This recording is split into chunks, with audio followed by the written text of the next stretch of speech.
Shivangi Tiwari and welcome to my channel. तो आज हम नेस्टेड इफ का एक प्रोग्राम देखने वाले हैं और हम बेसिकली ये देखने वाले हैं कि कैसे हम नेस्टेड इफ की मदद से एक प्रोग्राम को इम्प्लीमेंट कर सकते हैं। तो देखते हैं। आज के प्रोग्राम का नाम है ब्लड डोनेशन। ब्लड डोनेशन में बेसिकली मेरा क्या क्राइटेरिया, एक एज है और एक वेट है, और इन दोनों की मदद से, इन दोनों कंस्ट्रेंट की मदद से मैंने पूरे प्रोग्राम को डिज़ाइन किया है। अब मैं इसमें क्या करने वाली हूँ, मैं एक कंडीशन देने वाली हूँ एज के लिए। वो ये होगी कि age should be greater than और इक्वल टू 18, और वेट के लिए मैं कंस्ट्रेंट देने वाली हूँ कि weight should always be greater than 40। अगर बिलो 40 है तो आप ब्लड डोनेट नहीं कर सकते। Okay, so this is the basic concept of today's program. हम देख लेते हैं कि हम इसको कैसे इम्प्लीमेंट करने वाले हैं। बेसिकली एक हमारी कंडीशन इफ के अंदर जाएगी और दूसरी कंडीशन इसके अंदर वाले इफ के अंदर जाएगी। इसी को तो हम नेस्टेड इफ बोलते हैं ना। सो हमने एक इफ के अंदर एक कंडीशन को पास किया है। पहली कंडीशन हमारी होगी that age should always be greater than equal to 18, और उसके अंदर वाली कंडीशन होगी weight should always be greater than 40। जब ये दोनों कंडीशन साइमल्टेनियसली एक साथ ही दोनों कंडीशन ट्रू होती है तभी the person can be eligible to donate his or her blood. और अगर नहीं होती है तो सीधे ये एल्स पार्ट में जाएगा और बोलेगा that you can't donate the blood. और अगर मेरी फर्स्ट कंडीशन भी फॉल्स हो जाती है तो ये सीधे पूरे इफ पार्ट को स्किप कर देगा और एल्स पार्ट में जाके ये प्रिंट करेगा कि you need to be greater than 18 for donating blood. Okay, मुझे लगता है आपको ये ओवरव्यू समझ में आ गया होगा। चलिए मैं आपको इक्लिप्स में लेके चलती हूँ, वहां पर हम देखते हैं कि इस प्रोग्राम को कैसे इम्प्लीमेंट करते हैं। So come on, so see you in the eclipse. सो अब हम कुछ नहीं करने वाले हैं। अभी हमने ओवरव्यू समझ लिया हमारे प्रोग्राम का। अब हम प्रोग्राम देख लेते हैं। मैं अपनी प्रोग्राम बनाने के लिए पहले क्लास बनाऊंगी। मैंने इफ टेस्टिंग के अंदर क्लिक किया, वहाँ पे मैंने पैकेज में राइट क्लिक किया और अपने क्लास का नाम दिया ब्लड डोनेशन। आज बेसिकली हमारे प्रोग्राम ब्लड डोनेशन है, जैसे कि हमने देखा है। तो हमारे प्रोग्राम का नाम भी ब्लड डोनेशन होगा और हमारी क्लास का नाम भी ब्लड डोनेशन ही होगा। ओके, तो मैंने यहाँ पे कैमल केस में क्लास का नाम ब्लड डोनेशन लिख दिया है। मुझे पब्लिक स्टैटिक वॉइड मेन हर बार यूज़ करना है, इसलिए मैंने इसको चेकआउट कर दिया है और फिनिश अप कर दिया। मेरी क्लास फाइनली बन चुकी है पैकेज इफ टेस्टिंग के अंदर ना। अब मैं यहाँ पे दो वेरिएबल्स को असाइन करूँगी। पहला वेरिएबल होगा जो कि मेरे एज को डिफाइन करेगा कि हाँ एज कितनी है। तो एक x नाम का, इंटीजर x नाम का वेरिएबल लिया है जिसमें मैंने स्टोर करवाई है वैल्यू 19। जिसमें मैंने कौन सी वैल्यू स्टोर करवाई है, 19। ओके, एक दूसरा वेरिएबल ले रही हूँ जिसको मैं वेट नाम दे रही हूँ। ओके, जिसको मैं वेट नाम दे रही हूँ और उस वेट को मैं असाइन करवा रही हूँ जो कि खुद एक इंटीजर टाइप का वेरिएबल है, उसको असाइन करवा रही हूँ 48। ओके, आप चाहे तो यहाँ x की जगह एज भी ले सकते हैं। मुझे लगता है कि एज लेना ज़्यादा बेटर होगा ताकि हम थोड़ा स्पेसिफिक रहेंगे कि हाँ ये एज के लिए और ये वेट के लिए है। अब हम प्रोग्राम बनाते हैं, ठीक है। और हमारे प्रोग्राम में लिखते हैं क्या कि अगर इफ़ कंडीशन में हम ये लिखते हैं, बेसिकली हम यहाँ नेस्टिंग यूज़ करने वाले हैं। मतलब हमारी पहली कंडीशन एज से रिलेटेड होने वाली है और हमारी दूसरी कंडीशन रिलेटेड होने वाली है वेट से। तो पहली कंडीशन में हमें एज बताना है कि अगर आपकी एज ग्रेटर देन 18 है या इक्वल टू 18 है then you are eligible for donating the blood.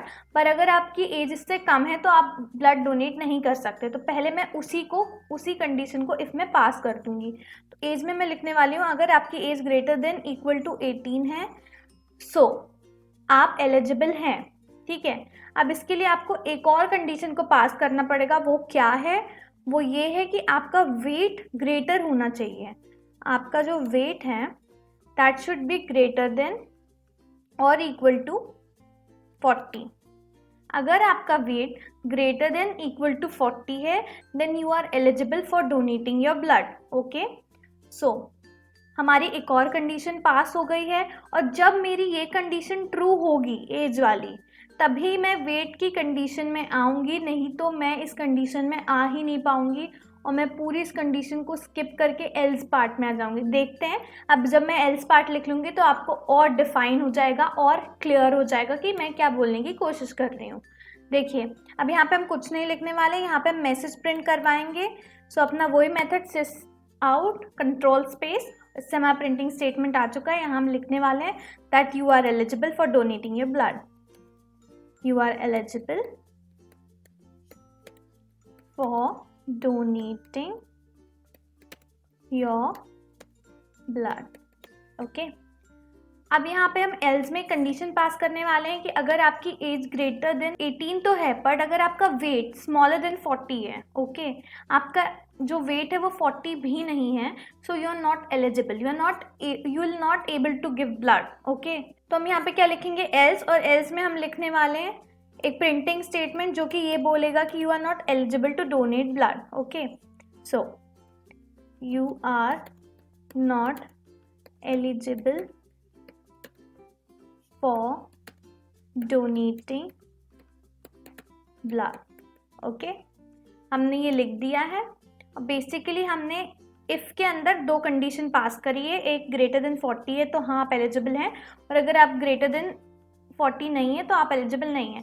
यही मैंने अपने लास्ट वीडियो में समझाने की कोशिश करी थी नेस्टेड इफ एल्स में, कि हमको जब एक इफ़ के अंदर कुछ और भी कंडीशंस को पास करना होता है और तभी हमारा certain piece of code execute होता है, तब हम नेस्टेड इफ एल्स का यूज़ करते हैं। अब यहाँ पर आप देख सकते हैं कि यहाँ पे मेरा दो क्राइटेरिया, एक एज है और एक वेट है। अगर मेरी age greater than equal to 18 है और अगर मेरा वेट स्मॉलर देन 40 है तो मैं ब्लड डोनेट नहीं कर सकती, पर अगर मेरा वेट और एज दोनों क्राइटेरिया फुलफिल होता है तभी मैं अपने ब्लड को डोनेट कर सकती हूँ। तो यहाँ पे मैंने दो कंडीशन को पास किया है, एक एज के लिए एक वेट के लिए, इसलिए मैंने नेस्टिंग का यूज़ किया, नेस्टेड इफ एल्स का यूज़ किया, और ऐसे ही प्रोग्राम के लिए हम नेस्टेड कंसेप्ट को यूज़ करते हैं, ओके। तो चलिए हम एल्स पार्ट में भी लिख देते हैं। अब देखिए ये तो हमारा इफ पार्ट हुआ पूरा कंप्लीट, अब हम एल्स के लिए काम करें। तो अब चलिए हम एल्स में क्या लिखने वाले हैं, एल्स में हम लिखने वाले हैं your age should B greater than 18, okay. और जब ये क्राइटेरिया हमारा फुलफिल होता है तो हम बोल सकते हैं कि हमारा जो स्पेसिफिक पर्सन है वो ब्लड दे सकता है कि नहीं दे सकता। हमने उसको दोनों इन्फॉर्मेशन दे दी कि क्या आप एलिजिबल हैं या क्या आप एलिजिबल नहीं हैं। So here is a program. चलिए अब अपन इसको रन करते हैं। तो मैं इसको कंट्रोल एस करने वाली हूँ और अब मैं इसको रन करूँगी। जैसे ही मैं रन करती हूँ ये बोलेगा मुझको you are eligible for donating your blood. क्यों? क्योंकि यहाँ पे मैंने एज 19 दी है और वेट 48 दिया है, पर यहाँ अगर मैं वेट को 35 कर देती हूँ और अगर मैं एज को सपोज 15 कर देती हूँ तो अब ये मुझे कुछ और देगा, ओके। सो लेट्स सी, देखिए अब ये मुझे देगा that your age should be greater than 18। Why ऐसा क्यों दिया इसने? क्योंकि इसकी पहली ही कंडीशन ट्रू नहीं हुई कि एज इसको ग्रेटर देन 18 मिली ही नहीं, तो इसने पूरे इफ पार्ट को स्किप कर दिया। इस पूरे इफ को इसने स्किप कर दिया और सीधे एल्स पे आ गया और क्या प्रिंट किया, your age should be greater than 18। पर अगर मैं यहाँ पर एज 18 दे दूँ, आपको ये कुछ और मैसेज प्रिंट करेगा और वो ये होगा, let's save it and then again run it। अब ये बोलेगा you are not eligible for donating blood। आपकी एज तो ग्रेटर देन 18 है पर आप ब्लड डोनेट नहीं कर सकते। तो इसने इसको फर्स्ट वाली कंडीशन ट्रू मिली, तो इससे उसको पता चल जाएगा कि ही और she is eligible for donating blood और नॉट। तो यह हमने एक प्रोग्राम सक्सेसफुली बना लिया है नेस्टेड इफ एल्स का, और हम ये भी समझ गए हैं कि अगर मेरी इफ़ की कंडीशन ट्रू होगी तो मैं अंदर वाली कंडीशंस पे जाऊंगी, बट अगर मेरा पहला ही इफ़ का कंडीशन ट्रू नहीं होता है तो मैं इस पूरे पार्ट को स्किप कर दूंगी और सीधे एल्स में जाऊंगी और बोलूँगी that your age should be greater than 18। सो यहाँ पे बहुत बहुत बहुत ही ज़्यादा मेजर रोल क्या प्ले कर रही हैं, कंडीशंस। इन कंडीशंस की वजह से हमारा पीस ऑफ कोड एग्जीक्यूट हो रहा है। तो यहाँ पे बहुत बड़ा रोल कंडीशंस का है, तो इनको आप थोड़ा ध्यान से बनाइएगा। मैंने बहुत बेसिक सा प्रोग्राम बनाया ताकि आपको ये कंसेप्ट क्लियर हो जाए नेस्टेड इफ एल्स बेसिकली क्या होता है। आगे चल के और प्रोग्राम्स देखेंगे। तो yeah till then stay tune, bye bye. I hope आपको ये समझ में आया होगा। Up next we will going to start with the switch cases, menu driven programs कैसे बनाते हैं ये सब देखेंगे। So yeah see you there, bye bye.